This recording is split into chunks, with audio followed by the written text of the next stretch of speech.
کیونکہ آپ اس سے محبت کر رہے ہوتے ہیں.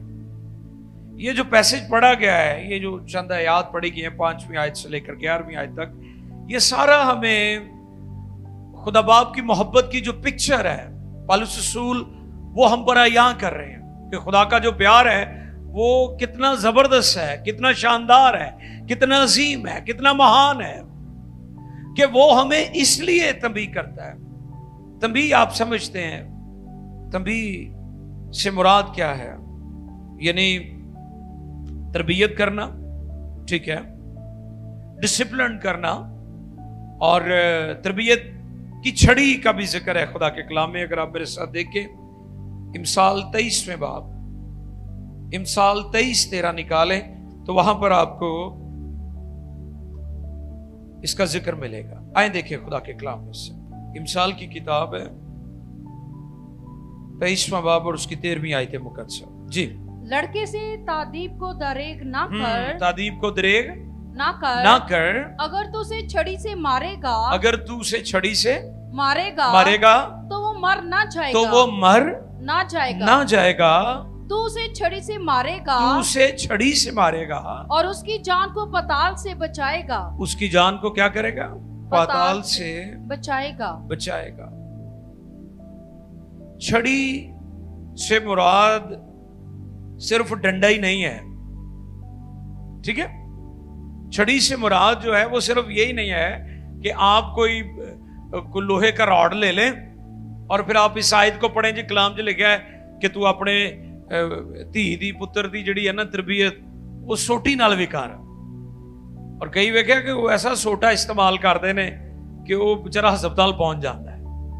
اس کا کرنا چاہیے, سختی کرنی چاہیے, لیکن غور سے سنیں, اس سے مراد صرف یہی نہیں ہے کہ آپ نے راڈ لے لینا ہے, ٹھیک ہے, ڈسپلن کرنے کے لیے, اور آپ نے بچوں کی پٹائی شروع کر دینی. اس سے اور اس کے معنی بڑے وسیع ہیں, اس میں بڑی وسعت ہے کہ آپ نے ہر طریقے سے اپنے بچوں کو ڈسپلن کرنا ہے تاکہ وہ ڈسپلن سیکھ جائے, ان کو ڈسپلن کر دیا جائے, ان کی زندگی میں ترتیب آ جائے, وہ اصولوں کو اپنا لیں تاکہ زندگی خوبصورت ہو جائے. کیونکہ جب آپ کی زندگی میں ڈسپلن نہیں ہوتا, میس ہوتا ہے, آپ کی زندگی خراب ہو چکی ہوتی ہے, تو کوئی چیز بھی ترتیب سے نظر نہیں آتی. چھڑی ایک سمبل ہے, اور ہمیں کیا کرنا ہے بطور پیرنٹس, یہ میں بات کر رہا ہوں. پھر ہم خدا کی طرف آئیں گے کہ خدا کس طرح ہمیں ڈسپلن کرتا ہے.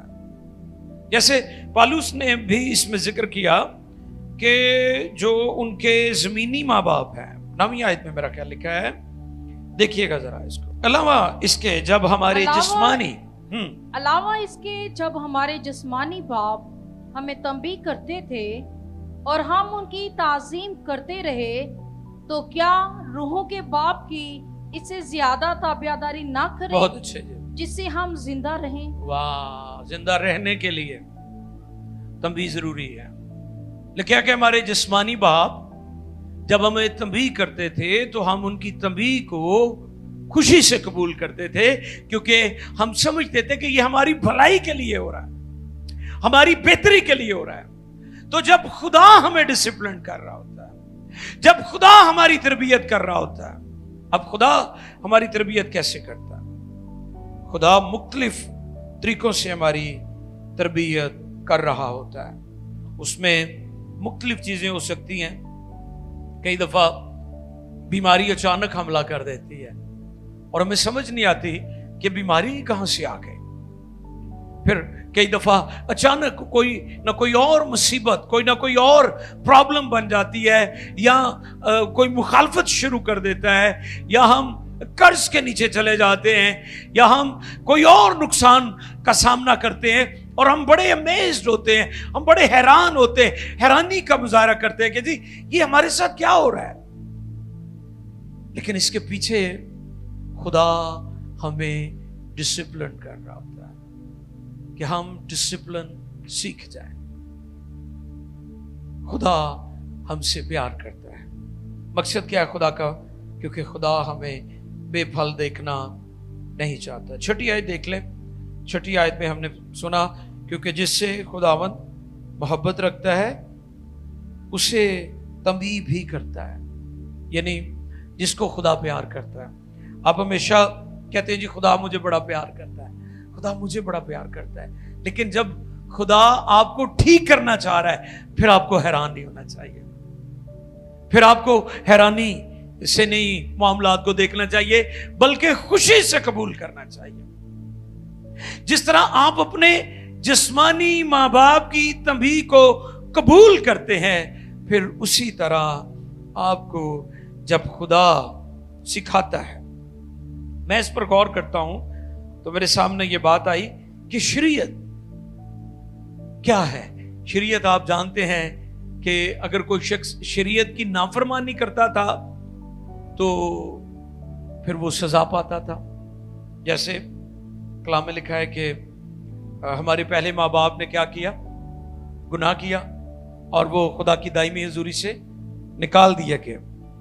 لیکن اس کے ساتھ ساتھ خدا نے ان کے لیے جانور ذبح کر کے ان کے لیے جی کیا بنوائے؟ ہاں جی, ان کے کپڑے ان کو ان جانوروں کی کھال سے, ان کے چمڑے سے ان کے لیے. یہ خدا کے فضل کو پیش کر رہا ہے. خدا کا جو گریس ہے, خدا کا جو پیار ہے کہ گو آپ گناہ کے سبب سے دکھ اٹھا رہے ہوتے ہیں, سزا میں سے گزر رہے ہوتے ہیں, تکلیف میں سے گزر رہے ہوتے ہیں, لیکن خدا کا جو فضل ہے وہ آپ کو گھیرے ہوئے ہوتا ہے. وہ چھوڑتا نہیں ہے آپ کو کہ اب آپ گناہ میں گر گئے ہیں اور آپ گناہ کی سزا پا رہے ہیں. اور خدا کی جو شریعت ہے اس کے بارے میں ہم جانتے ہیں کہ جو جان گناہ کرے گی وہ, اور ہم دکھ اٹھا رہے ہوتے ہیں اپنی نافرمانیوں بیوقوفیوں کے سبب سے, لیکن خدا کا جو فضل ہے وہ ہمیں گھیرے رکھتا ہے, وہ ہمیں چھوڑتا نہیں ہے. اس لیے جب خدا ہمیں ڈسپلن کر رہا ہوتا ہے, اور پھر بڑی خاص بات اس میں ہم دیکھتے ہیں, آئیے ذرا دیکھیں 11ویں آیت مقدسہ جی. اور بافعل ہر قسم کی تنبیہ خوشی کا نہیں بلکہ غم کا باعث معلوم خوشی کا نہیں بلکہ غم کا باعث معلوم ہوتی ہے. معلوم ہوتی ہے نہیں, لگتی ہے. کیونکہ آپ نے دیکھا کہ جب بھی کسی کو آپ درست کرنے کی کوشش کریں گے تو اسے غلط ہی معلوم ہوتا ہے کہ جی یہ میرے ساتھ زیادتی کر رہے ہیں, یہ مجھے ہی جھڑک رہے ہیں, یہ مجھے ہی ٹارگٹ کیوں کرتے ہیں. معلوم ہوتا ہے, لگتا ہے ایسے کہ یہ شاید میرے ساتھ غلط ہو رہا ہے یا میرے ساتھ کیا جا رہا ہے. تو پھر کیا ہوتا ہے؟ بلکہ غم کا باعث معلوم بلکہ غم کا, یعنی بہت سارے لوگ غمگین ہو جاتے ہیں, دکھی ہو جاتے ہیں, اور کئی دفعہ ناراض بھی ہو جاتے ہیں کہ جی مجھے کیوں یہ جھڑکا جاتا ہے. مگر جو اس کو سہتے ہاں, پھر اس کا نتیجہ کیا ہے؟ مگر جو اس کو سہتے سہتے پختہ ہو گئے ہیں, ان کو بعد میں چین کے ساتھ راست بازی کا پھل بخش چین بھی ملے گا. اور پہلے بے چین ہو گئے تھے جب ان کی درستگی کی جا رہی تھی, ان کو درست کیا جا رہا تھا, ٹھیک کیا جا رہا تھا, تو پھر بعد میں کیا ہوا؟ پہلے بے چین تھے اور بعد میں چین بھی آ گیا, اور راست بازی کا پھل, اور پھر راست بازی کا پھل بخشتی ہے. یہ بہت بڑا اعزاز ہے کہ اگر کوئی شخص راست باز ہے اور وہ راست باز ہونے کا دعویٰ کرتا ہے اور اس کے پاس راست بازی کا پھل بھی ہے. ہاللیلویہ. ہم جانتے ہیں کہ خدا ہمیں بے پھل دیکھنا نہیں چاہتا, اور آپ جانتے ہیں یسوع مسیح نے انجیر کے درخت پر لعنت اس لیے کی تھی کہ اس میں پھل نہیں تھا. اور میں اس بات پر ایمان رکھتا ہوں کہ جب یسوع مسیح جب آئیں گے, اس کی دوسری آمد ہوگی, سیکنڈ کمنگ, تو پھر وہ سب زندگیوں میں پھل دیکھنا چاہتے ہیں. پھر آپ یہ نہیں کہیں گے کہ ابھی مجھے موقع دیا جائے, ابھی میرے پاس ٹائم نہیں ہے, ابھی سیزن نہیں ہے. ایسا کچھ نہیں ہوگا. اس وقت وہ صرف پھل دیکھنا چاہتا ہے. یہ اس طرف اشارہ ہے. لیکن جو لوگ پھلدار نہیں ہوں گے وہ پھر سزا برداشت کریں گے. تو میرے عزیز, یہاں پر لکھا ہے کہ ان کو چین سے راست بازی کا پھل بخشتی ہے، یعنی ان کی زندگی میں پھر پھل آ جاتا ہے۔ تو اس لیے تنبیہ جو ہے وہ ضروری ہے۔ راڈ آف ڈسپلن، تنبیہ کی جو چھڑی ہے وہ خدا ہمیشہ استعمال کرتا رہتا ہے تاکہ ہم ڈسپلنڈ ہو جائیں، ہماری زندگی میں ترتیب آ جائے۔ فوجیوں کو جیسے گزری رات ہم ایک فوجیوں کے بارے میں دیکھ رہے تھے، ان کا تربیتی جو سلسلہ ہوتا ہے وہ کیسے ہوتا ہے، وہ بڑا کٹھن ہوتا ہے، وہ بڑا ٹف ہوتا ہے، وہ بڑا اذیت ناک ہوتا ہے، وہ بڑا پینفل ہوتا ہے۔ لیکن آپ دیکھیں کہ فوجی جب اس ٹریننگ کو کر لیتے ہیں، جب اس میں سے گزر جاتے ہیں، تو پھر آپ دیکھیں وہ ہر طرح کے مشکل حالات کا مقابلہ بھی کرتے ہیں۔ اور کلام میں لکھا ہے کہ میرے ساتھ اچھے سپاہی کی طرح دکھ اٹھا، کیونکہ جو سپاہی لڑنے کو جاتا ہے، لڑائی کے لیے نکلتا ہے، وہ اپنے آپ کو دنیا کے معاملوں میں نہیں پھنساتا تاکہ اپنے بھرتی کرنے والے کو، ہماری جو روحانی زندگی ہے وہ بھی اسی کے ساتھ ملتی جلتی ہے۔ اور پالوس رسول نے 12 روحانی جنگ کا ذکر کیا ہے، اسپرچل وارفیئر کی بات کی ہے، روحانی لڑائی کی بات کی ہے۔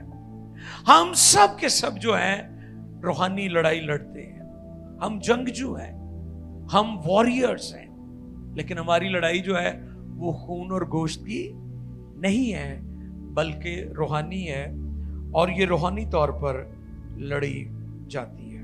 تو اس لیے میرے عزیزوں، جب ہماری زندگی میں خدا مختلف چیزوں کو آنے دیتا ہے، ان کو الاؤ کرتا ہے کہ وہ ہماری زندگی میں آ جائیں تاکہ ہم ڈسپلنڈ ہو جائیں، ہم ترتیب کو سیکھ لیں، ہم اصولوں کو سیکھ لیں، ہماری زندگی پھلدار ہو جائے، تو پھر ہمیں اس کو خوشی سے قبول کرنا چاہیے۔